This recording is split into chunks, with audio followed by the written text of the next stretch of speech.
Hello bachcho, let's read the following question. A gaseous mixture was prepared by taking equal mole of carbon monoxide and nitrogen. हमारे पास carbon monoxide and nitrogen का दोनों का equal moles लेके एक gaseous mixture prepare किया गया।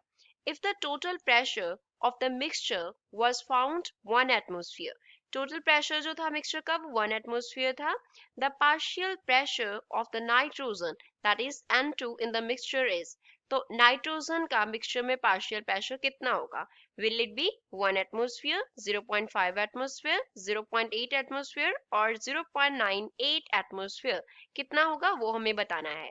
So first of all, we will talk about the key concept used in the question. इस question को solve करने के लिए हम क्या key concept apply करेंगे? We will use Dalton's law of partial pressures. Dalton's law of partial pressures को हम यूज करेंगे इस क्वेश्चन को सॉल्व करने के लिए। तो ये हमें क्या बताता है? सपोज हमारे पास ये क्या हो गया, एक कंटेनर हो गया। अब इस कंटेनर में हमारे पास कुछ गैसेस हैं, जैसे ए गैस हो गया, बी गैस हो गया, सी गैस हो गया। अब यहाँ पे ए, बी एंड सी ये क्या रिप्रेजेंट कर रहे हैं? गैसेस को रिप्रेजेंट कर रहे हैं। तो जो ए का प्रेशर है, ए का जो प्रेशर है, लेट अस से ओनली अगर हम ए को सेपरेटली कंसिडर करें तो वो सपोज हमारे पास पी ए है। सिमिलरली अगर हम बी को सेपरेटली कंसिडर करें तो सपोज उसका जो प्रेशर है वो हमारे पास पी बी है। यहाँ पे हम लिख रहे हैं प्रेशर ऑफ बी। बी को सेपरेटली कंसिडर किया, प्रेशर पी बी है, और हमने सी को सेपरेटली कंसिडर किया, प्रेशर ऑफ सी, तो इसका जो प्रेशर है सपोज वो पी सी है। तो इस कंटेनर में जो मिक्सचर का टोटल प्रेशर होगा, लेट अस से वो P है हमारे पास, तो वो किसके इक्वल होगा?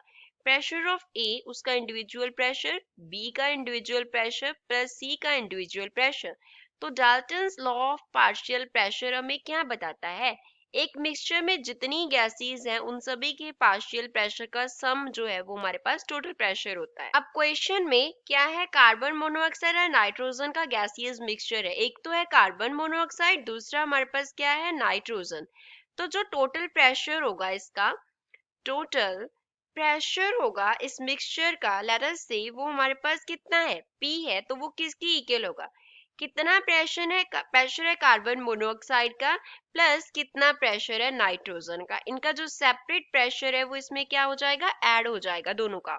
अब टोटल प्रेशर हमें दिया है 1 एटमॉस्फेयर, तो 1 एटमॉस्फेयर इक्वल हो गया pressure of carbon monoxide plus pressure of nitrogen के। फर्दर जो प्रेशर होता है वो क्या होता है?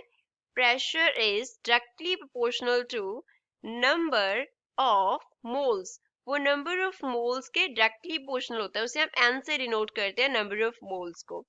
तो अब हमारे पास बताया गया है क्वेश्चन में कि कार्बन मोनोऑक्साइड एंड नाइट्रोजन दोनों का इक्वल मोल लिया था, तो दोनों का जो पार्शियल प्रेशर होगा वो इक्वल होगा। अब हमारे पास क्या है? इक्वल मोल है, किसका? Equal mole of carbon monoxide and nitrogen.